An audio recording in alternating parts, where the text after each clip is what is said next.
अलैक्म दोस्तों। Last video में हम आप यूरोप को डिस्कस कर रहे थे। अभी हम लोग यूरोप को ही ऑनवर्ड बढ़ते हैं।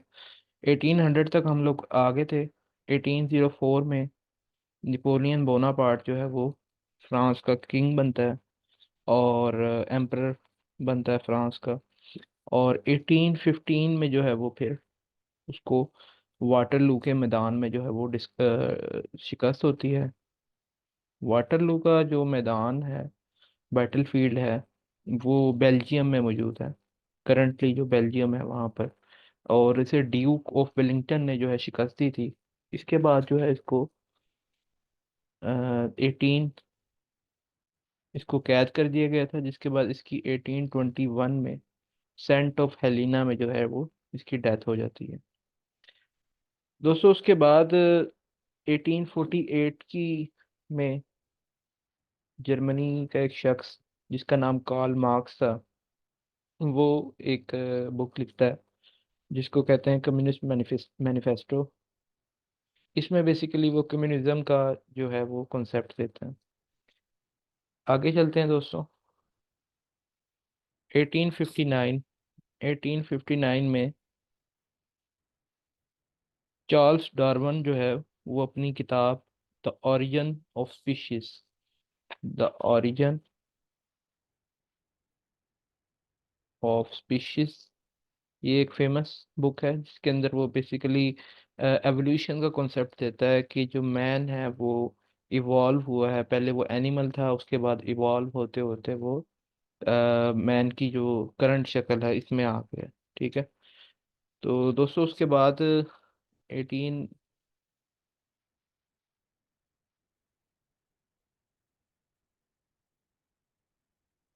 को थोड़ा सा रब करते हैं।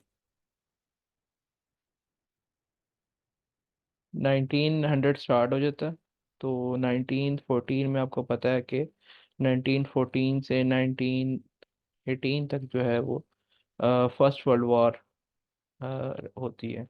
और फर्स्ट वर्ल्ड वॉर में जो वन साइड पे जो थे वो आपको पता है कि यूके के यूके के साथ था फ्रांस और रशिया। ठीक है। और दूसरी साइड पे जो कंट्रीज थे उनमें थी जर्मनी। जर्मनी के साथ था Austro Hungarian empire. Austro Hungarian empire. और इसके साथ जो था इटली था। और जापान जो था वो फर्स्ट वर्ल्ड वॉर में जो था वो यूके का अलाइड पावर्स जो थी उनके उनका साथी था। इसके बाद दोस्तों 1933 में जर्मनी में एक शख्स जिसका नाम होता है एडोल्फ हिटलर, वो चांसलर बनता है जर्मनी का। फिर 1939 से 1945 तक यूरोप में सेकेंड वर्ल्ड वॉर जारी रहती है। इसके अंदर भी दो पावर्स होती हैं।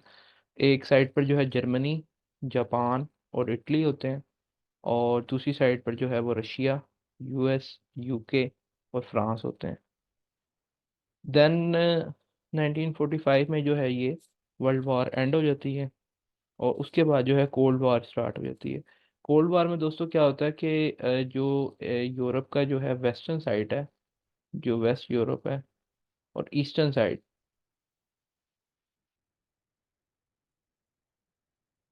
तो ये दो ब्लॉक्स बन जाते हैं। और जो वेस्टर्न के कंट्रीज हैं, जो कैपिटलिस्ट कंट्रीज थे, लाइक जर्मनी था, फ्रांस था, बेल्जियम था, नीदरलैंड था, लक्जमबर्ग था, ये कंट्रीज जो हैं वो वेस्ट और कैपिटलिज्म को अडॉप्ट कर लेते हैं। और जो ईस्टर्न कंट्रीज हैं वो वारसा पैक्ट 1955 के अंडर सोवियत यूनियन के को मतलब ज्वाइन कर लेते हैं। फिर 1957 के अंदर जो है वो सबसे पहला स्पेस प्रोग्राम स्पुतनिक के नाम से ईरान या यूएसएसआर ने, जो उस वक्त रशिया का नाम था, union of Soviet socialist Republic, ये जो है वो इसने अपना लॉन्च किया स्पुतनिक के नाम से फर्स्ट स्पेस प्रोग्राम। दोस्तों उसके बाद 1991 में जो है वो यूएसएसआर कोलैप्स कर जाता है। और उसके बाद 1993 के अंदर यूरोपीय यूनियन की फॉर्मेशन होती है। यूरोपीय यूनियन की फॉर्मेशन होती है। इसके ऊपर हम डिटेल में आके पढ़ते हैं यूरोपीय यूनियन के मतलब कि ये कैसे बनी, इसके क्या मकासद थे, इसकी कितने पार्ट्स हैं। तो दोस्तों अब कुछ यूरोप की फेमस बिल्डिंग्स के बारे में बता दूं कि जो फेमस बिल्डिंग्स यहाँ पर जो हैं वो मौजूद हैं। उसमें से एक तो है एलिसे पैलेस। एलिसे पैलेस ये बेसिकली फ्रांस के अंदर मौजूद है। और यहाँ पर जो है वो फ्रांस के जो है प्रेसिडेंट, जो आजकल इमैनुअल मैक्रोन है, वो यहाँ पर रहते हैं।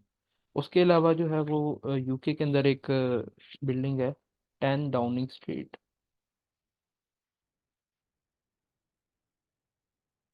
ये बेसिकली जो है यूके के अंदर, ये वहाँ के जो प्राइम मिनिस्टर हैं, ये उनकी जो है रिहाइश है। इसके अलावा साथ साथ हम लोग जो है वो कंट्रीज जब पढ़ेंगे तो उनकी जो है फेमस बिल्डिंग्स जो है उनको मज़ीद डिस्कस करते जाएंगे।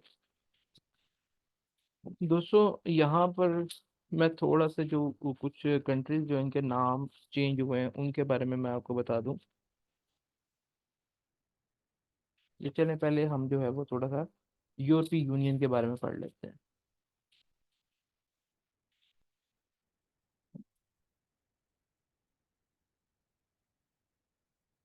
यूरोपीय यूनियन, दोस्तों यूरोपीय यूनियन बेसिकली जो फर्स्ट सेकंड वर्ल्ड वार के बाद जो बेनिलक्स कंट्रीज थे, जिसके अंदर बेल्जियम था, नीदरलैंड था, लग्जमबर्ग था, इन लोगों ने ये सोचा कि हमारे जो रिसोर्सेज हैं उसको हम किस तरीके से यूटिलाइज कर सकते हैं और इकोनॉमिकल ग्रोथ कैसे हासिल कर सकते हैं। तो उसी सिलसिले में जो है 1993 में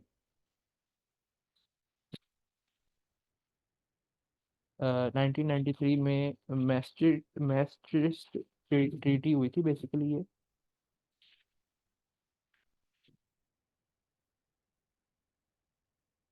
और इस ट्रीटी के नतीजे में जो है यूरोपीय यूनियन की बुनियाद रखी गई थी।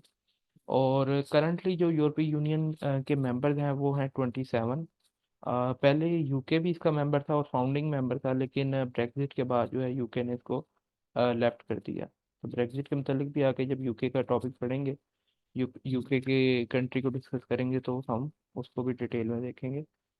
फिलहाल यूरोपीय यूनियन का जो हेडक्वार्टर है, जो वो है इनका कैपिटल ब्रसल्स है, जो बेल्जियम का कैपिटल है। और अगर देखें कि यूरोपीय यूनियन की कितनी बॉडीज हैं या इसके ऑर्गन्स कितने हैं, तो वो है 5 ऑर्गन। नंबर 1 पे आता है European parliament.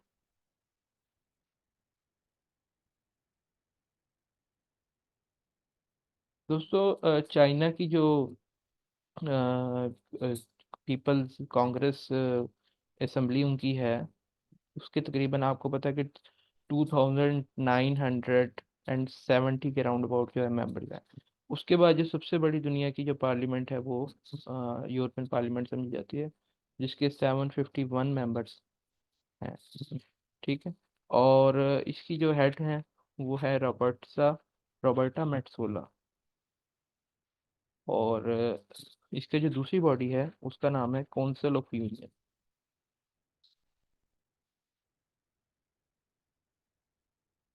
Council of union. Council of union जो है वो ये जो इसकी जो है वो इसकी जो सेक्रेटरी जनरल हैं वो हैं जेप जेप मिकॉल्सन। और जिसका जो हेडक्वार्टर है वो भी है ब्रसल्स के अंदर।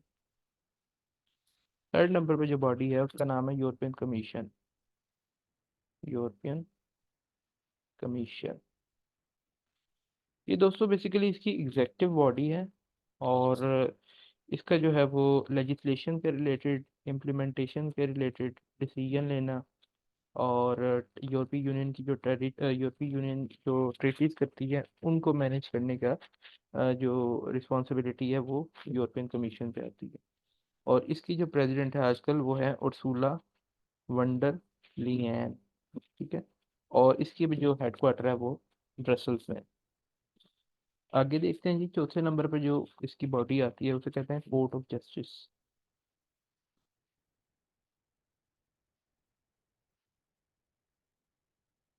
दोस्तों कोर्ट ऑफ जस्टिस जो है वो लग्जमबर्ग के अंदर है, और ये जो है वो हाईएस्ट कोर्ट है यूरोपीय यूनियन की। और यूरोपीय यूनियन लॉ जो है उसको इम्प्लीमेंट कराने के लिए ये बड़ी इफेक्टिव बॉडी है। और लास्ट में आता है the court of auditors. Court of auditors. दोस्तों ये 1971 में जो है लक्समबर्ग में कायम की गई थी। और इसका मकसद था कि यूरोपीय यूनियन की जो ऑडिट करना है उसका बेसिकली जो है वो इसका फंक्शन है। और इसका हेडक्वार्टर जो है वो भी यूरोपीय यूनियन लक्समबर्ग के अंदर मौजूद है। दोस्तों ये थी यूरोप के बारे में एक शॉर्ट सी वीडियो, जिसमें आपको हमने ब्रीफली यूरोप की जो है वो ज्योग्राफी, उसकी कंट्रीज, उसकी एक शॉर्ट सी हिस्ट्री बताई है। अब वर्ड वन बाय वन हम जो है वो एक एक कंट्री को डिस्कस करेंगे। और उसकी जो है हर A to Z her point को जो पूछा जा सकता है पेपर के पॉइंट ऑफ व्यू से जो इम्पोर्टेंट है उसको हम डिस्कस करेंगे। तो अगर आपको वीडियो पसंद आई हो तो काइंडली हमारी वीडियो को लाइक कीजिए, इसे हमारे चैनल को सब्सक्राइब कीजिए। और अपने जो सजेशंस हैं वो कमेंट बॉक्स में ज़रूर बताइएगा। और हमारे साथ जुड़े रहिए, इंशाल्लाह आपको फ्यूचर में जो है वो इसी तरह की बेहतरीन वीडियो देखने बनाई जाएंगी। आपकी जो है वो लाइक करने से हमें जो है वो अप्रिसिएशन मिलती है, हमें कॉन्फिडेंस आता है, और हम मोटिवेट होते हैं। ठीक है दोस्तों, इंशाल्लाह नेक्स्ट वीडियो में मुलाकात होती है। अपना ख्याल रखिएगा। अल्लाह हाफिज़।